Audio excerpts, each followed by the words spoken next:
Neil, our guest musical director, sitting in for Tyrone Richardson today, and of course Chris Garland accompanying. Right now, brothers and sisters, I want you to get on your feet at home. Put your hands together for the president and founder of the National Action Network, the Reverend Dr. Al Sharpton.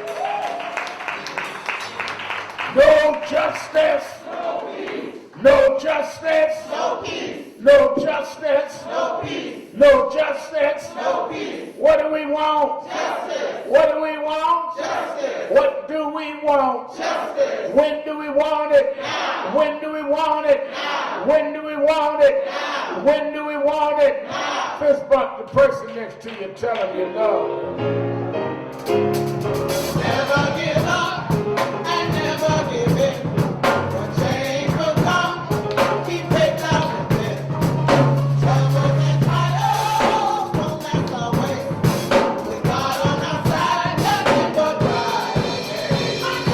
Hold on and be strong. A better day is coming and it won't be too long. Yeah, change will come. Change will come. Change will come. Starting with you. Your change will come. Your change will come. Starting with you. Your change will come. Your change will come. Never give up and never give in. Your change will come. Keep it down with it. Troubles and trials won't last always. With God on our side, nothing but pride. Hold on and be strong. A better day is coming and it won't be too long. Yeah, change will come. Change will come. Change will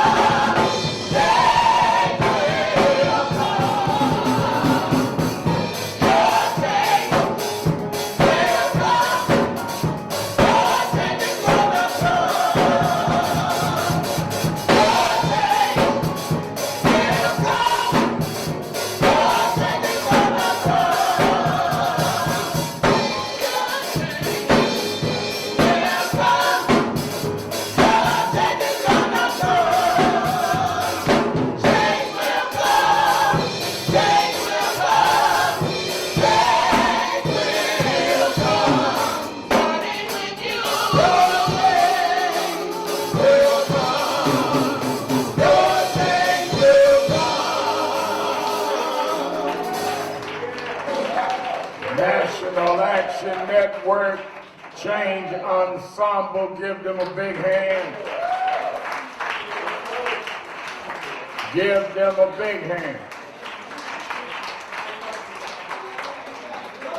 Certainly we're happy to be with you another Saturday morning, Saturday Action Rally. For you that are here live at the House of Justice, 106 West 145th Street in the village of Harlem, and for you that are listening live on 1190 WLIB AM in New York, and you that are watching live stream at nationalactionnetwork.net, we're happy to be with you another Saturday to give our report on where the action is. Give a hand to our presider, Attorney Michael Hardy,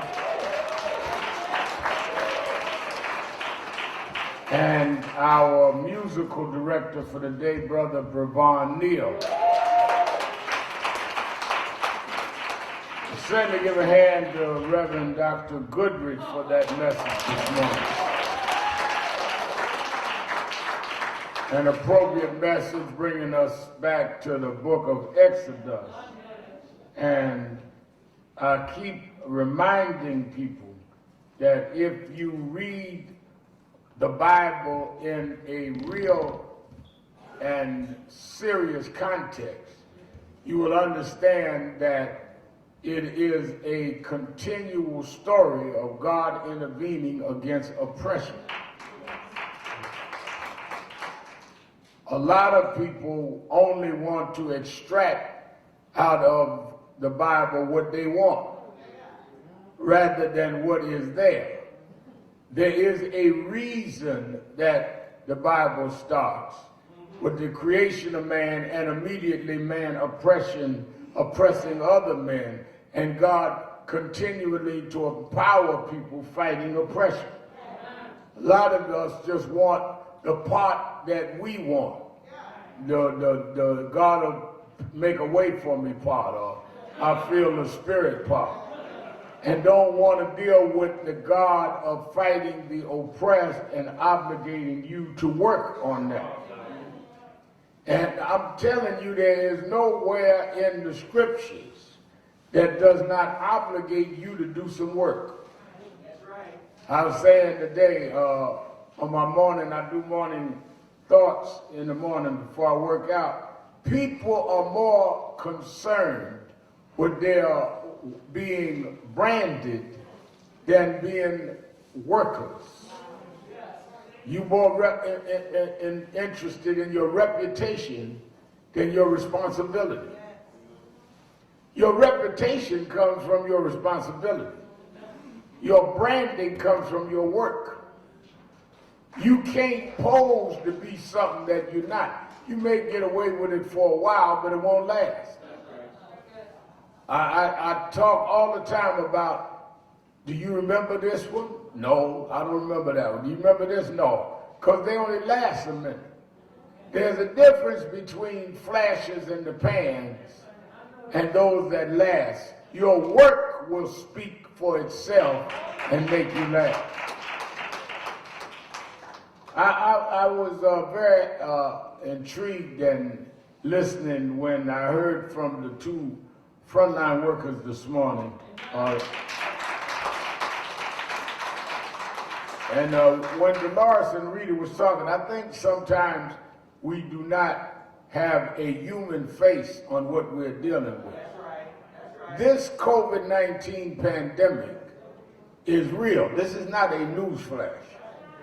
And the suffering and those that are the loved ones of the suffering is real. Yes, it is. So it is really insensitive, yes, and in many ways ugly, yes, to just reduce this to your conspiracy theory and not be mindful of the fact that people are literally dying, burying dead ones, and dealing with the pain of having lost a loved one.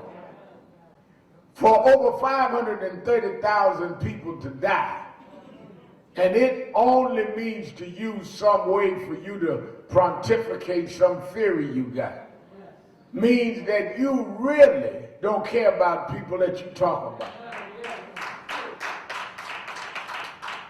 I mean, a lot of y'all sit up and watch all these people talking all this stuff on YouTube, and because you saw somebody say something on YouTube, you get carried away with that rather than the fact of what is going on with these people. And that's why I thought it was important what they said this morning as frontline workers. We started a campaign here of trying to get people tested, and then we began going from testing to those that wanted a vaccine. Some folks don't want it.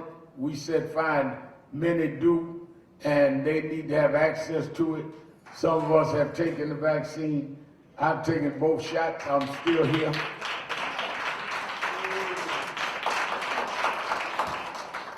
And you that don't want to take it, I'm not going to force you to take it, but don't block me from taking it. I told y'all the other week, everybody has the right to their own decision. But no one has the right to block us from having access to the vaccine if that's what we want to do. And then all of y'all that got all this advice, what to watch out for. I can't tell you how many people told me 50 different things that was going to happen to me when I took the vaccine. You're going to be fatigued. You're going to fall out. Don't schedule nothing the next day. You're going to be up in the bed. And your arm going to go twisting upside down. Usually go this way, it's going to be going that way. All this kind of stuff. And I took the vaccine. I didn't feel fatigue. I didn't feel no way.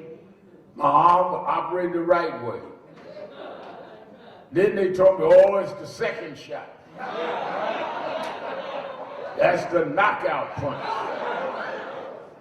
Y'all got a wheelchair at the house? I took the second shot last Monday. Ain't nothing. In fact, I got them worked out the next morning. Now, everybody doesn't react the same way. Some folk do have bad reactions or different reactions. But whatever reaction it is, it should not be based on some folk that don't know what they're talking about.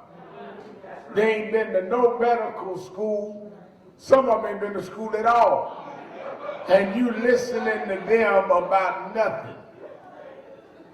Do what will protect you and your family.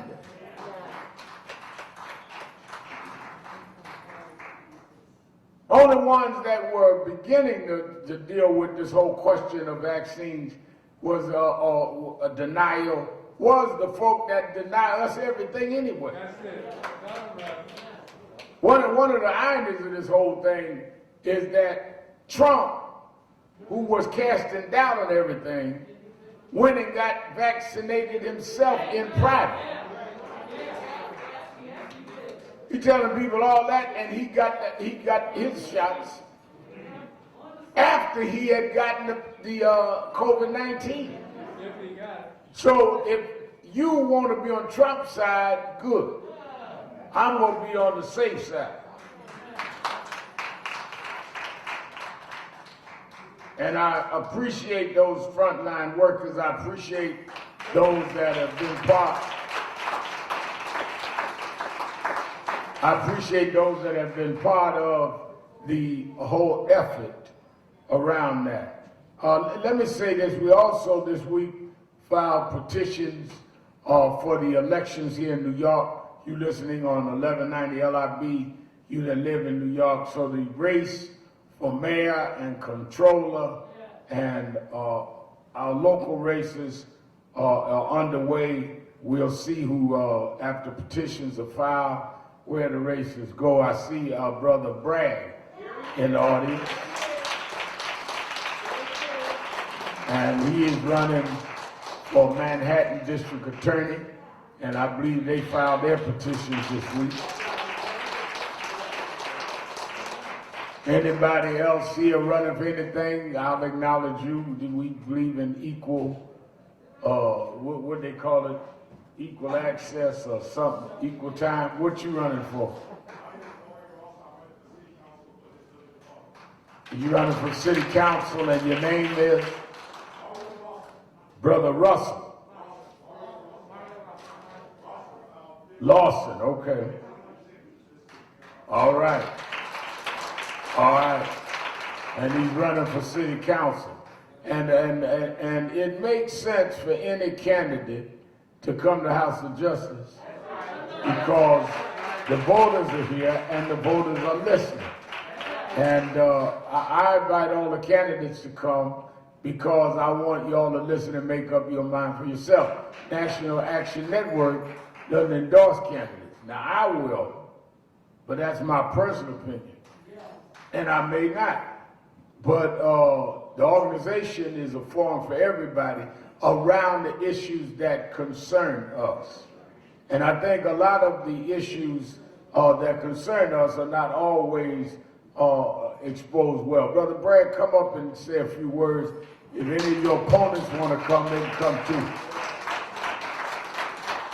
Give a hand, Alvin Bragg running for DA Manhattan.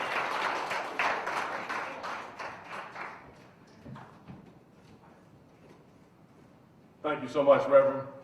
Good morning, Nan. Good morning. So great to be here. Always great to fellowship with you. I'm a proud product of the village of Harlem. Been here my entire life. Started out life a few blocks away at Esplanade Gardens, and have been working to fight for our civil rights and our public safety my entire life. But if I have a couple moments, I wanted to talk about voting this morning, because I saw the video with Representative Cannon in Georgia. I'm sure y'all saw it. Yet again, a black woman standing up to try to save America from itself. And I thought, when I saw it, I thought about my mother-in-law who passed away. She had a brain tumor, and she was staying with us in New York, basically in hospice. And she wanted to vote in 2016 in Pennsylvania. She had to get up and take a train and 2 buses to go vote. She died shortly after that. Another black woman standing up to vote to save America from itself. We need to pass H.R. 1. We need to pass H.R. 1. I don't know about this filibuster. I don't know what they're talking about. We need to pass H.R. 1. And then that's what we need to do as a government. And I was listening to Dr. Goodrich earlier. We got to remember all of our fights come through the word. So I was thinking about that legislator knocking on the door. And I was thinking about Matthew 7, right? We know what the word says, right? The gospel says, ask and it shall be given. Knock and the door will open. So we're not waiting on 5 white men in Georgia to open the door. We're going to get on our knees, open the Bible, praise the Lord this morning, and God will open the door. Thank you, man. Give him a hand, Alvin Bragg.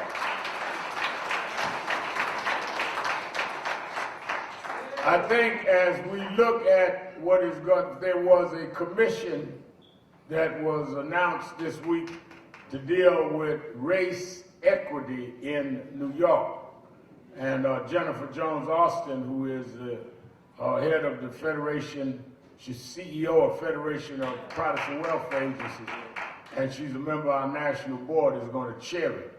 One of the reasons I think it is good is that they're saying, and they want to use it as a national model, that they must study the structural racism in the city.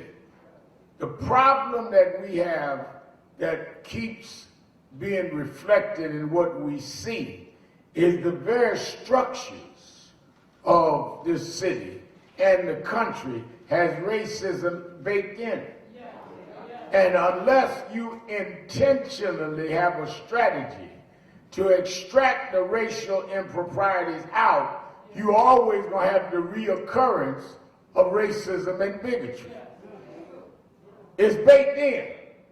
That's why it's a misnomer to me when people say, well, you know, I don't know why y'all talk about reparations. I don't know why y'all talk about inequality. I didn't own no slaves. My mama didn't own no slaves. Yeah, but your great-grandfather did. And if you look at the historic journey from the beginning of this country, first of all, the United States was formed as a nation and went through a Constitution and Bill of Rights in 1776. Am I right? 1776, they're in Philadelphia, and they formed the government. But we were enslaved here since 1619. A lot of y'all missed this. We were enslaved before there was a government. So when you talk about our constitutional rights, we already was reduced to property before there was a constitution. So it was baked in the DNA of the country that they were not talking about us. A lot of y'all don't fight the right fight because you understand the fight. When they formed the country, formally, because remember, they were colonies when they first came over here. They were still colonies of Great Britain. They come over here fighting King George about taxation without representation. They came, formed colonies. Finally, after being here from the early 1600s to 1776, they formed a government. When they formed the government and said that we hold these truths to be self-evident that all men were created equal, they were not talking about all men. They were talking about all white men. The reason you know that is we were already servants then and had been since 1619. So the fight began with making the country acknowledge the full human value and human worth black people had. That's the first fight. They didn't even regard women as equal. First people that could vote in this country were white male landowners. If you were poor white, you couldn't vote. If you was a woman, you couldn't vote. Now, all of this was the challenge, the fight to go on. That's why if you don't have the text, the context of what you fight, you will end up in the wrong fight. So when you hear Bragg referring to what they did in Georgia yesterday around the voting and arresting the legislator, all of that is part of a 300-year fight.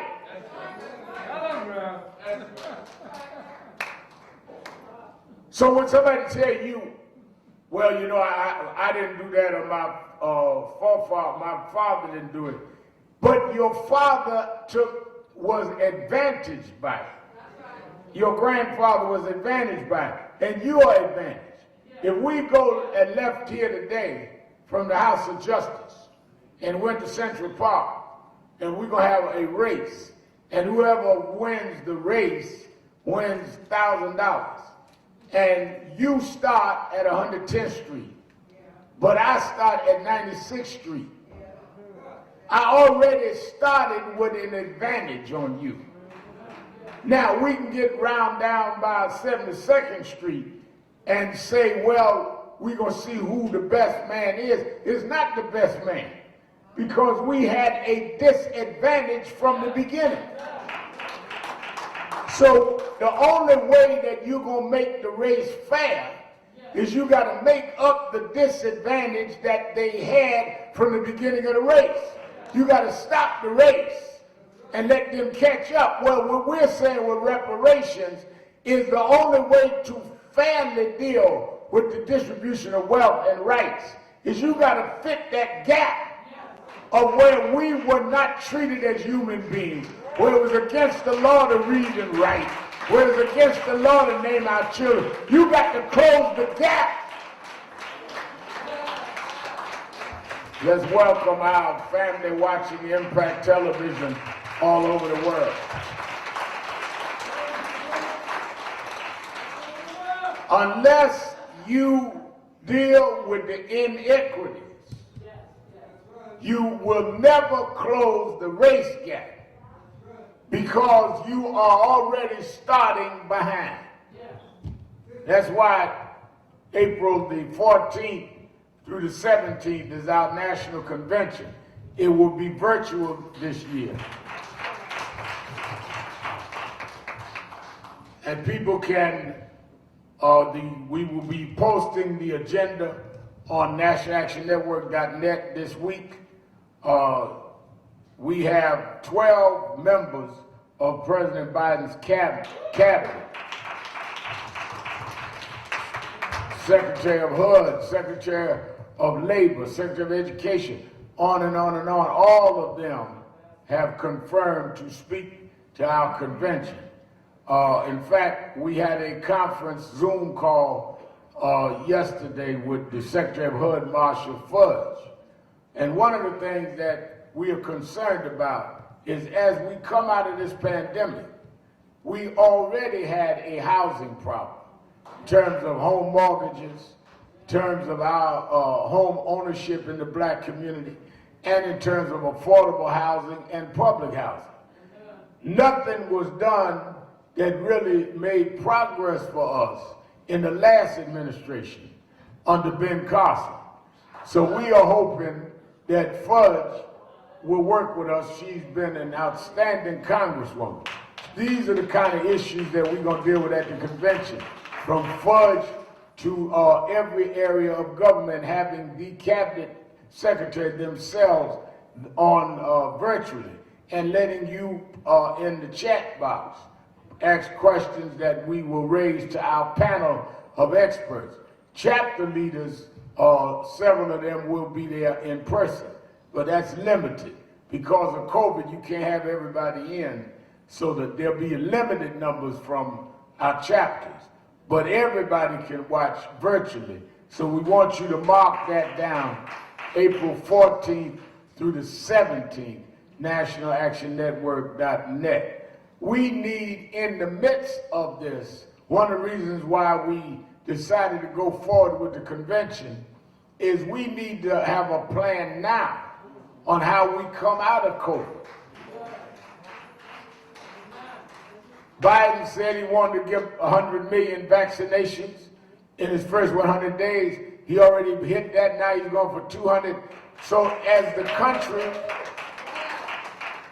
country begins to start to open back up, various cities opening up, various states opening up, the question becomes, how do we open up and fairly deal with where we are without a plan? It's almost like if they cut your lights off. Some of y'all know when I was growing up and Daddy left, we couldn't pay light bill. We was in the dark a long time. You could get away with a lot in the dark. But when they cut the light on, whatever you didn't clean up becomes exposed. Because it was always there, but the lights was out.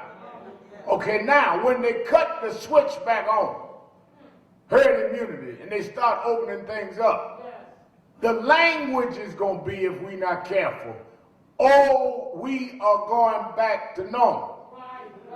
First of all, normal didn't work for us. Any black running around talking about going back to normal ain't normal. You're not normal to want to go back to normal.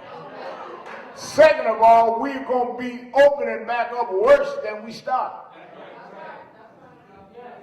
Data shows that blacks suffered more in terms of job layoffs and in terms of the impact in our communities than before the pandemic. Now, where they gave a moratorium on mortgages and rents and said that you can't get evicted, well, what's going to happen then when the period of moratorium run out? All that money, they didn't say you was not going to have to pay it. They said, well, you can't be evicted and we're going to give you time to pay. Well, what happened when you run out of time? And where that going to come from if you lost your job? Or if you got other things backed up? And what happens if you are a homeowner? And you now all of a sudden the mortgages come back? Or if you are a renter and now your rentees can't pay the rent? All of that needs a plan. That's why we're having a convention. How we are coming out of this. If you don't have a plan, you will be at the mercy of everybody. People talk about, well, in New York, Broadway lights will be back on. Well, what is going to be on Broadway? What happened to all those workers that work the theaters? What happened to the hotel workers? What happened to all the church? All of that is what National Action Network is going to be dealing with at our convention. We need to also deal with education. Let me tell you something. All research shows that young blacks are average 2 to 3 grades behind whites in basics, mathematics, reading, the sciences. That was before the pandemic. During the pandemic, most of our schools around the country were closed and told to learn by viral or go by remote education, go online. If you lived in a desert, in a broadband desert, where you couldn't go online, which is even in some of our urban cities, some of our public housing ain't got Wi-Fi. That means if you have a child that was 3 grades behind, they lost a whole nother year now. Not for any doing of their own, but because the schools was closed and they were in a broadband deficit. So now you got kids 4 grades behind. Well, how do we catch that up? And what makes a lot of our young people feel they have no alternative but to go to the streets and do something wrong is you stop them handicapped and then tell them to run the race. You got kids with money and white kids sitting home with every kind of broadband access in the world, high speed, and got us locked out. And then tell us, okay, fine, doors back open. How come you don't know this? How come you don't know that? There must be a plan for that.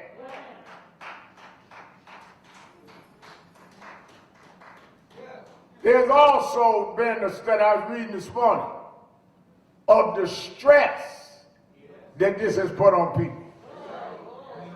A lot of folks are going to come out of this pandemic stressed out. A lot of y'all went in a little cuckoo.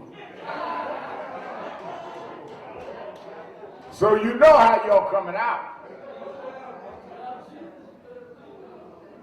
Been locked down, locked in,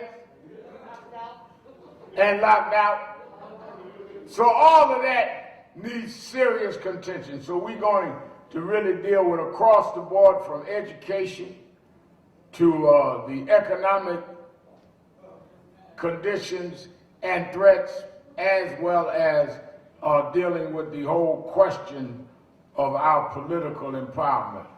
Let me say in that light, on tomorrow, I'll be going tonight, of course, we do Politics Nation on MSNBC at 5, and then tomorrow morning, after doing my morning radio show, I'll be headed to Minneapolis, Minnesota, to join the family of George Floyd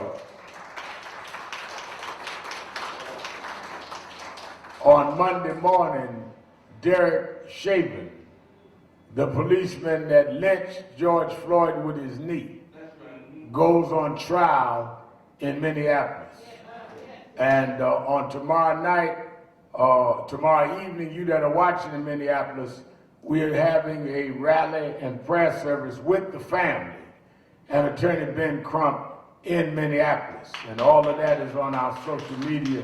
Somebody give me the flyer so I can announce where the rally is at 7 tomorrow night. The family will be on Politics Nation with me and Attorney Crump from Minneapolis tomorrow. So watch Politics Nation tonight, 5 o'clock from New York, and then tomorrow I'll be live from Minneapolis with the family and the Attorney Crump. One of the reasons that this trial is so important is that you must, the prayer vigil and rally will be at Greater Friendship Missionary Church at 2600 East 38th Street in Minneapolis for you that are watching from Minneapolis on at 7 o'clock. So we'll do the Politics Nation, go right to the church. One of the reasons that this is such an important trial, when George Floyd happened, we saw a reaction all over the world, unlike we've ever seen. I don't think there was a country that was not having rallies and marches around George Floyd. Every state in the Union of the United States, rallies and marches. That was one thing that was different. The other thing that was different is we saw more whites marching with us than we ever saw. I went to some rallies and marches, and there was as many whites or more than blacks. That was different. When we had the big march, the biggest march last year we had in Washington, August 28, over 200,000, 204,000. Many of you here, many of you watching came. A third of that crowd was white. Now, why was there such a reaction? I'm asked that all the time. Well, one was, it was not just a video. Let me bring this to real slow, because a lot of y'all do not do your research. Y'all just be talking. There was a video in Rodney King in 1991. 1991, Rodney King getting whipped was on video. I think the difference was, among other things, there are many differences, but one of the differences was this happening in the middle of a pandemic where everyone was shut down, watching the news, because everybody was watching every day, all day, on when can I get out the house. So you're watching the news, because you locked down in the house, you want to get out, your husband driving you crazy. Please tell me this is over. And over again is the rotating video of this man with his knee on his neck. That's one thing. Second thing was, we saw a continuity, one right after another. Breonna Taylor, George Floyd, Ahmaud Arbery, Rashid Brooks, all happening one right after another. I think the fact we were compressed and it was so much so quick till people couldn't take it no more. And we had seen so much in the last several years that people said enough is enough. All of that combined with other factors that I'm probably not mindful of is what caused the movement. But the movement is undeniable. So the question then becomes, if all of that moved it to where got a special prosecutor in Minnesota, Keith Ellison, the former congressman, is the prosecutor, who is the state attorney general. 3 charges on Chapin: murder 2, murder 3, and manslaughter. So the jury can go either way. They can get him with murder 2. If they feel that the evidence doesn't reach that bar, they can go to murder 3, or they can come to manslaughter. The reason this trial is important is if with a video of this man on the ground, totally unarmed, totally no threat, couldn't even get up off the floor, pleading for his life, calling for his dead mother, and you still don't convict. It is more than shaving on trial. United States of America's judicial system is on trial.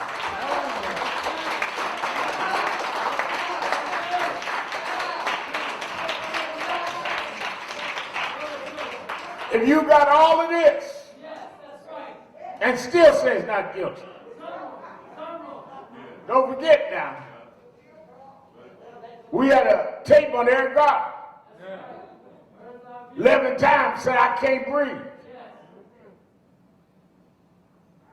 Not prosecuted. Didn't even go to court. Which y'all know that right here in New York. Didn't even go to court. The prosecutor, tell you why I stay on the battlefield. Prosecutor that refused to indict Pantaleo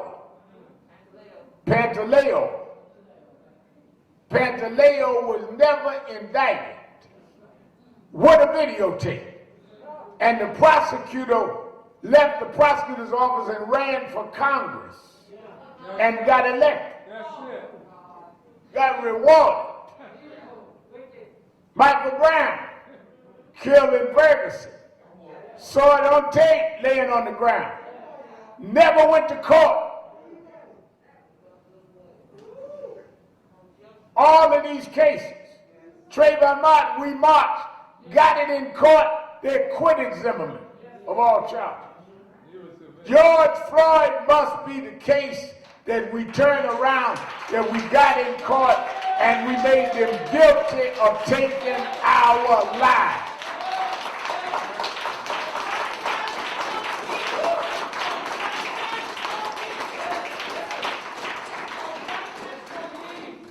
why I started today by telling you that we were already considered less than a man or woman before they had a constitution, because we were already enslaved. What the importance of this case is after no prosecution of Gardner, no prosecution of Michael Brown, and the acquittal of Zimmerman, are we still in 1619 status, where there is no rights that a black man has that a white is bound to respect. If you're going to tell me with all of this evidence on George Floyd that you can't even get him for manslaughter, then that is what you're telling me. That's why I'm going to Minneapolis.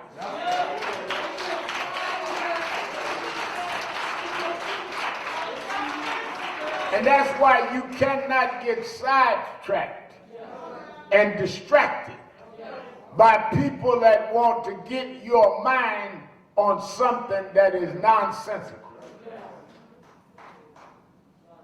They will try. I want y'all to, this trial will go several weeks. They're going to try to distract you on foolishness.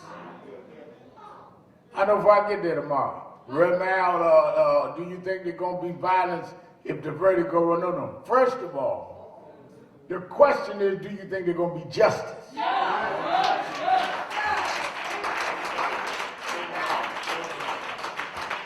Don't have me predicting about what may happen if something else happens. What about justice? What about the evidence? And there ain't a whole lot to show. Just show the tape.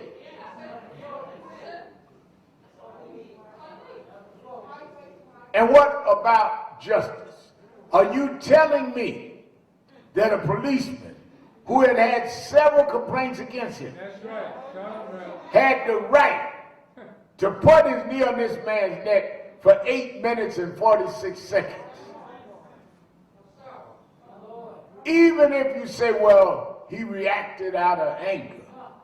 Well, at what point in 8 minutes and 46 seconds does your anger turn into intent? That's a crime. We ain't talking about even where we've had police cases where police shot reaction, thought that I was under threat. That's what they said anyway. But you ain't talking about that. You talking about a deliberate holding a man down 8 minutes and 46 seconds. Many of you saw when I did the eulogy at George's funeral, I had people standing for 8 minutes, 46 seconds. Many people said to me after 3 minutes they couldn't stand still. It takes a whole lot of hate and venom to just press down and stay down for 8 minutes and 46 seconds. Y'all watching me at home, stand up and see if you can press down on something that long. So that is the significance of the George Floyd case. And I want us all over the country to be watching it and prayerful for that family. The other thing about the trial, and I want to say this in advance, when I say pray for the family, always remember, one of the things that National Action Network always have done, and this is our 30th year, is that we stand with the families. People forget families do not volunteer to become victims. I chose to be an activist. I answered my calling in the social justice ministry. Attorney Hardy went to law school to become a lawyer. He intended to be a lawyer. They did not go anywhere volunteering to become a victim. They wake up one morning and their whole life is turned upside down. And they become part of a drama that they never prepared for, never thought they'd be a part of. So pray that they have strength. People do not understand the kind of psychic, financial and other needs you have when you just, with no planning, become a victim. I look at Brother Kerry Weiss here every week, one of the Central Park Five, one of the exonerated five. Kerry Weiss and his 4 friends didn't go in Central Park that night to become what they became. And their whole lives changed. From something as innocent as going to Central Park. And you've got to always deal with the scars. If you've been in a fight, you may win or lose the fight, but coming out of the fight, you will always bear the scars of the battle. And you've got to always keep in mind people that are scarred from the battle. A battle that they shouldn't have had to fight in the first place. So I want you to pray for the family. Secondly, as we deal with this whole question of what is going on with voting in this country, this H.R. 1 bill, which is now Senate 1 bill, for the people, which is with H.R. 1 and 4 combined with the John Lewis bill, it is important that we understand that one of the weapons that they never intended for us to have is the power of our vote.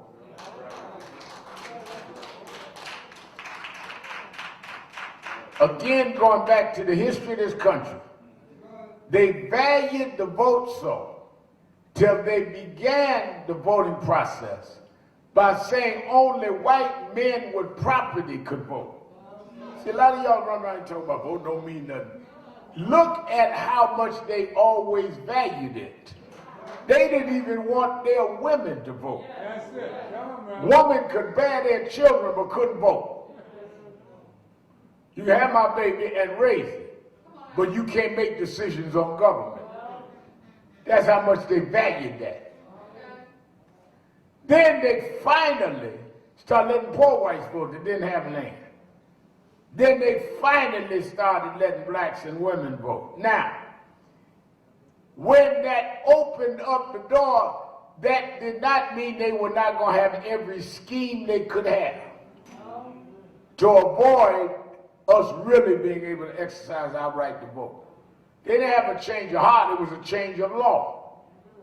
And the change of law came about because some of us fought it. Don't ever forget now, they didn't wake up one morning and say, let's be nice to Negroes. There was never a nice to Negro day on the calendar. It was because many of us fought from the abolition movement all the way to now, every step of the way. And if we are going to win and maintain what has been won, we're going to have to keep fighting right now.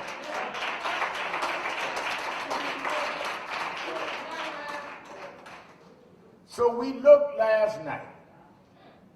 The governor of Georgia signed in the law, Brian Kemp, a bill where in Georgia they will now be able to give you a misdemeanor if you give people a drink of water or food online, stand there hours to vote. That's part of the law he signed. They took away a lot of the drop boxes for the absentee ballots. You had to have voter ID for absentee. Many of the things that go back to total voter suppression. So much so that President Biden himself said this is Jim Crow. Now, let's go to court. Well, the court thing is good, but the immediate way to nullify the Georgia law and the fact they're trying it in 43 states is to pass the federal law of Senate Bill 1.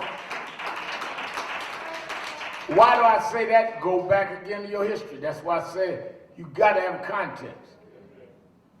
The civil rights movement of the 60s and the 50s and the 60s, when Alabama had the segregation laws, and Rosa Parks violated the law by not giving up her seat in the front of the bus. And they fought and finally boycotted and walked in dignity rather than ride shame for a year. The Alabama then eased up the law and they won that. But what did the civil rights movement do then? They said, no, we can't fight this state by state. We need federal law. That's why you had the Freedom Riders doing the interstate travel. You had the students doing voter in Mississippi. You had Dr. King doing what he was doing, all at the same time. It took 9 years, Alex, from the 55 voting right, 55 Montgomery boycott to the 64 Civil Rights Act to get federal law. That's why a lot of you pop-up, do-it-yourself activists, I know y'all know what you're talking about. You know, like they got pop-up stores, you got these pop-up activists. Don't have no history, don't know no history. Just pop up. Get them a little media page, social media page, and all of a sudden they the answer to all things ever been asked. It never will be an overnight victory if you study struggle. Again, that's why I took you through there. 55, Rosa Parks got arrested. Took a year of them boycotting. A year before they won that. And then took another 8 years. And it wasn't just Dr. King. It was the students during the Mississippi fight. It was the Freedom Riders. Dr. King wasn't a Freedom Rider. Dr. King never got on one of them buses. So it was always a different strategy and people doing different things. That's why people talk about, well, I don't want all of us just be dominated by shopping. It was never dominated by one person. Just do what you do and shut up. Don't worry about what I'm doing.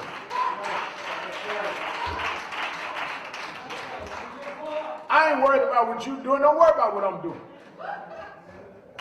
Well, we ain't going to be dominated no more by charismatic leadership. You ain't got no charisma. You can't be dominated by that. Just do what you do. Freedom Riders didn't fight with Dr. King. They got on the buses and did what they did. Those in Mississippi did what they did. The reason you run your mouth against folk like us is you don't want nobody to see you ain't doing nothing. If you were doing your work, you wouldn't have time to worry about nobody else.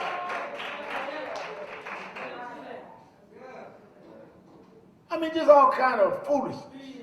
And the more you talk, the more you let everybody know you don't know what you're talking about. I remember last year, middle of the pandemic, we called a march, Washington. I announced it at George Floyd's funeral. We go down there, hundreds of thousands of people coming. One guy get on social media talking about, well, the old guard has called a march. The young folk ought to call one. First of all, we ain't stopped you from calling a march.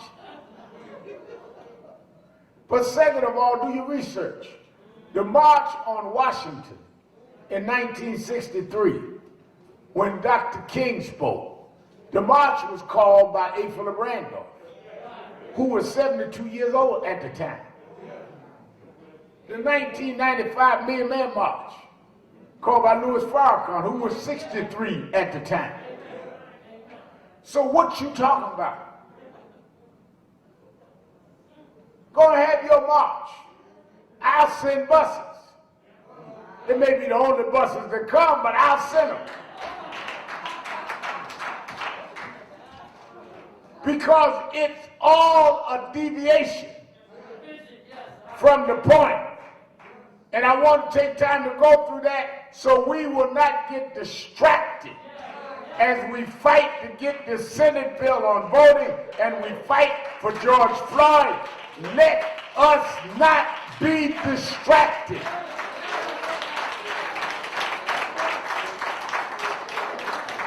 There's too much serious stuff that's on the brink right now that you cannot afford to be majoring in minors and minoring in majors. First time I ever heard a president say that's Jim Crow what they did in Georgia. We got to use that opening. Whether you like Biden, I fought with Biden in the 90s, me and him been cool since, all that don't matter. You got to open it. People talk about the filibuster. You cannot continue having a filibuster that was founded and grounded in protecting segregation and racism. It's just that simple. But we don't know where Manchin is fine. I know some black preachers in West Virginia. We on the calls with them. They got to tell Manchin, you our senator, you want to stay our senator, you got to get rid of this filibuster. And we need to make the federal law about voting like they made federal law in '64 about the Civil Rights Act. If they make the federal law, H.R. 1, H.R. 4, which is Senate 1, then it nullifies the state law because federal law supersedes state law. So it doesn't matter what the Georgia legislature does if we have a federal law over that.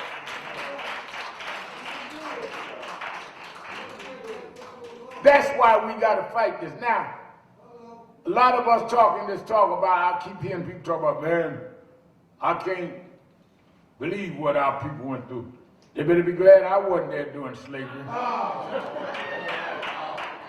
They better be glad I wasn't there talking about sitting in the back of the bus. Well, let me tell you where you are.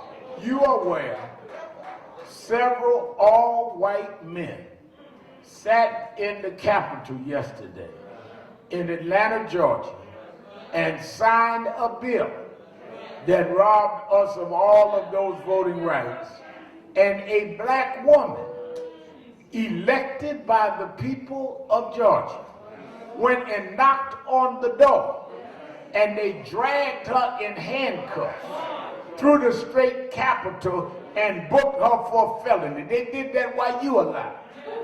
Now what you gonna do about it? Don't tell me what you'd have done back in Nat Turner's day, because you wasn't there.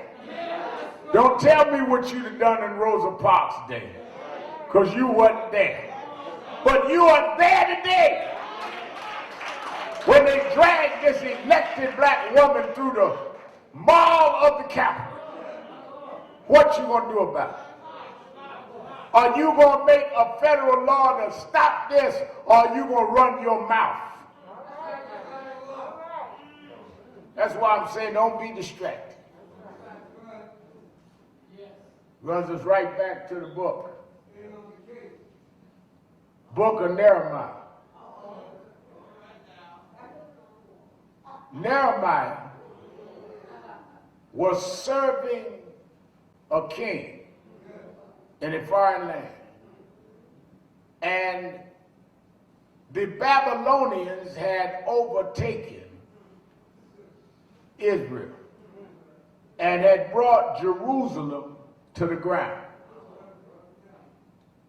Nehemiah asked the king to let him go back to Jerusalem to rebuild the city, which was the anchor of their faith.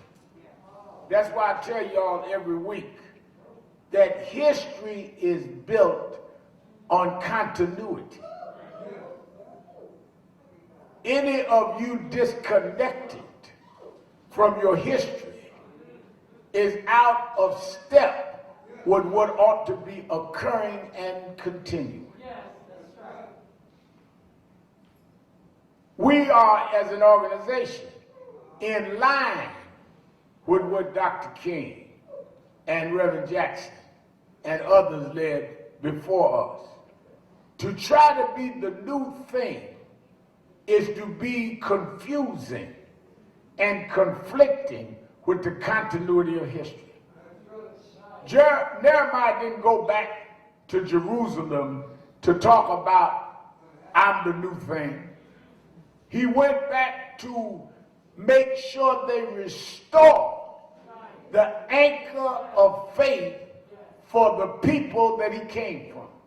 That's why every prophet in the Bible starts out by saying, in the name of the God of Abraham, Isaac, and Jacob. Because they're connected to something. Anybody disconnected should not be trusted. Y'all can hashtag that. Anybody disconnected should be distrusted.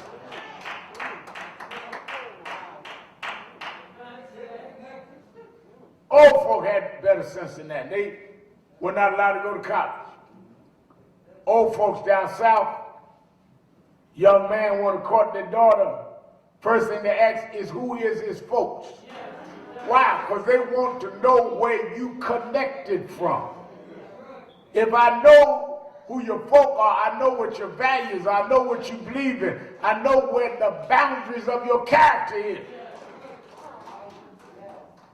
Anybody that cuts off their connection can't be trusted. People come and get a job. What do? Give a resume. What's a resume do? Give me your background. You can't apply for a job without your background. Where you went to school, where you worked before, who was your reference. You don't come in there and talk about, I got a good idea, therefore hire me. No. Where do you come from? What is your background? What is your skills? So Nehemiah went with the permission of the king to restore Jerusalem. The Bible says when he got there, he saw the ruins in Jerusalem and the wall of Jerusalem had been torn down. He began organizing. What was his organizing model? Is that everybody take your place and build in front of you. Everybody take your place and help rebuild the wall. Which is why I say the young got their job, the old got their job, rich blacks got their job, poor blacks got their job, educated blacks their jobs, uneducated blacks. Everybody take your place. The walls are not going to be built by one, it's going to be built by all. And if you standing there, building your part of the wall, wasting your energy talking about somebody else building down from you, rather than your energy on building your part, we'll never get the wall built. Because you are too immature and egomaniacal to build your part of the wall.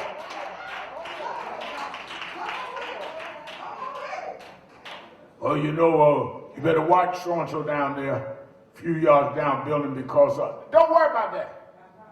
Build your part of the wall. Well, Sister Sadie kind of up in age. I don't know if she can handle it. Sister Sadie, fine. Just build your part of the wall. I'm telling you, they are in our face, robbing our right to vote, in our face, trying to determine whether it's against the law to put a knee on your neck 8 minutes and 46 seconds. It's time for you to take your part on the wall with no distraction.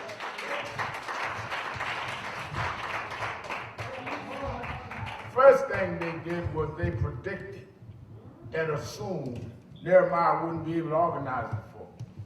He did. And once he had them all organized, and they started seeing the reality of building the wall, the Samaritans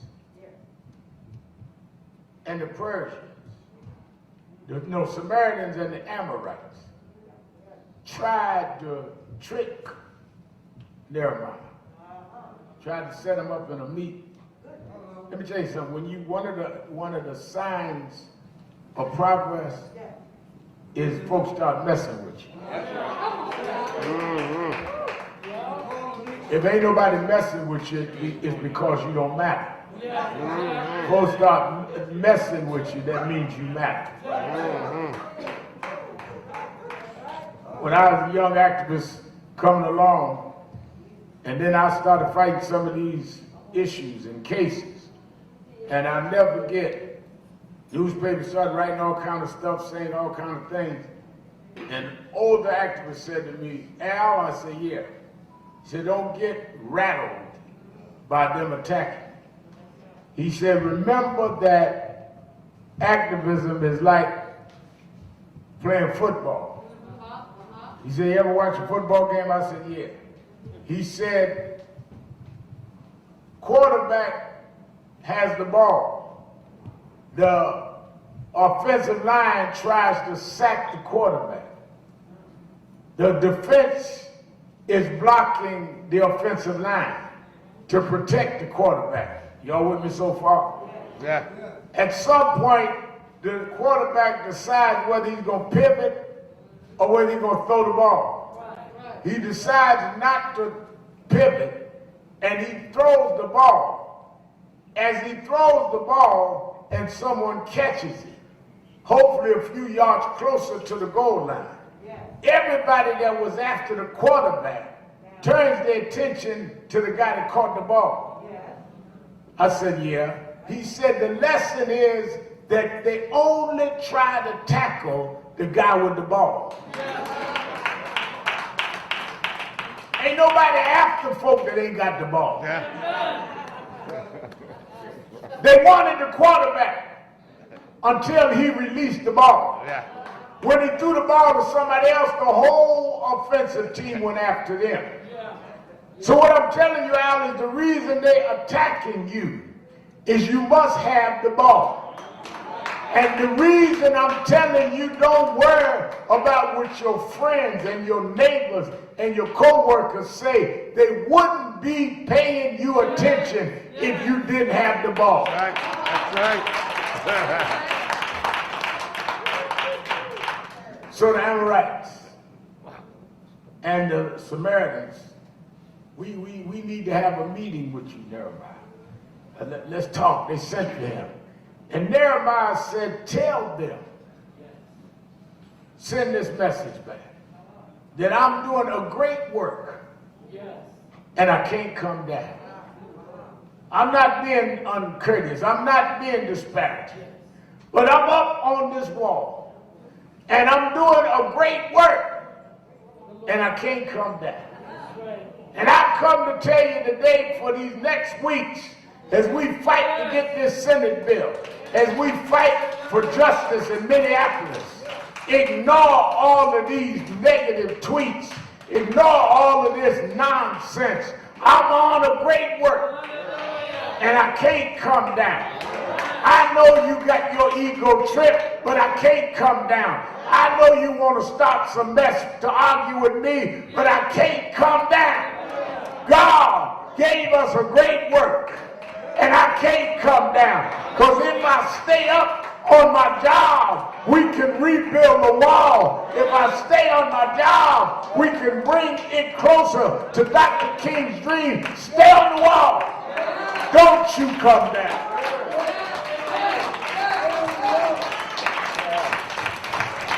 If you're doing a great work, don't be distracted.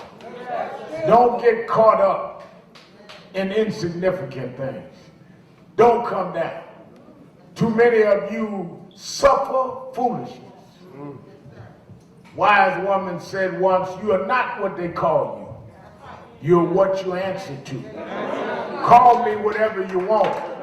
I won't respond because I can't come down. Tweet what you want.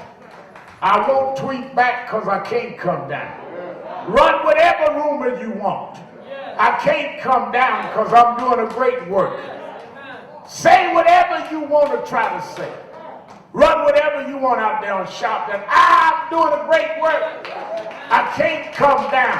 It's a good time for you to lie on me, because I won't respond to the lie. I can't come down. I gotta rebuild the wall. Up, you mighty race. Up, you mighty race. From Washington to Minneapolis, up, you mighty race. You can, if you will. I can't come down. Everybody I am on the battlefield. On the battlefield. For my Lord. I am on the battlefield for my Lord. Yes, and I promise him that I will serve him until I die. I'm on the battlefield for my Lord. Yes, I was alone and idle, and I was a sinner too. I heard the voice of heaven saying there is work to do.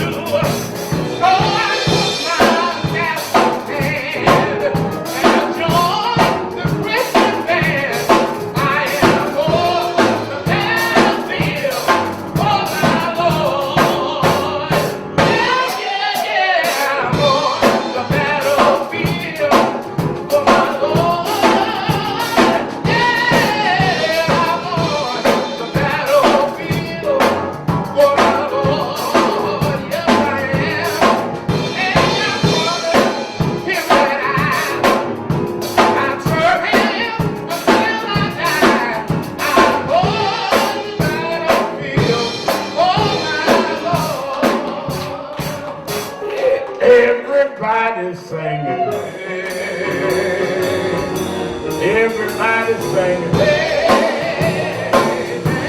Everybody's singing.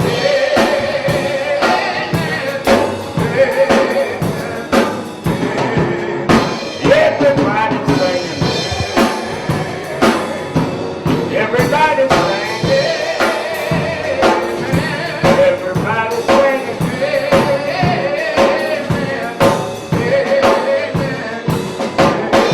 Sing it like you mean it.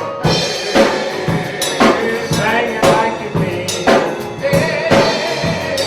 Sing it like you mean it.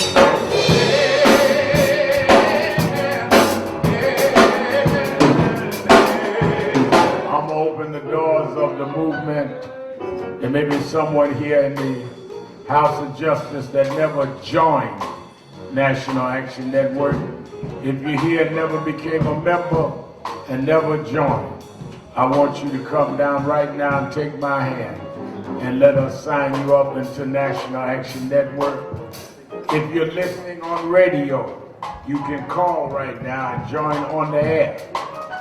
Join by phone at 1-877-626-4651. 1-877-626-4651. Or you can go online to www.nationalactionnetwork.net. Come on, show the people. I don't know why y'all standing if you're not gonna show the people. Everybody's singing. Everybody's singing.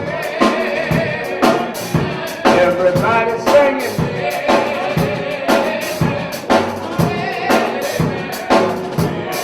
Sing it like you mean it. Sing it like you mean it. Sing it like you mean it. Brother Griffin. Everybody's singing.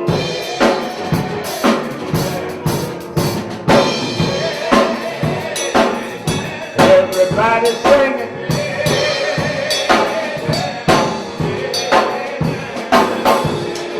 One more time, y'all. One more time, y'all. One more time, y'all.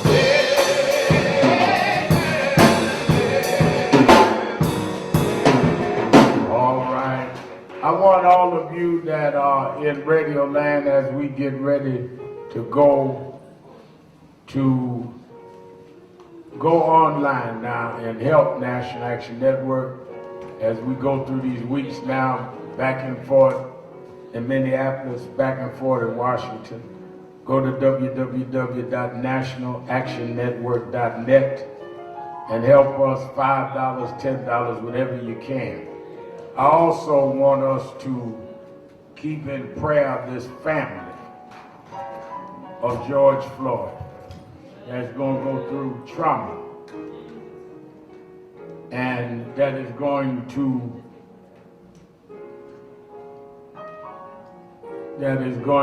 have to relive the pain.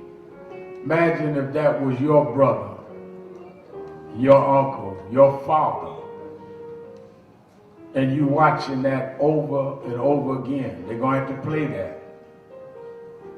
And they're going to be watching the pain that they will have to endure. This is going to be a painful few weeks. And we want to be there to stand with them at this time of anguish. They will never recover.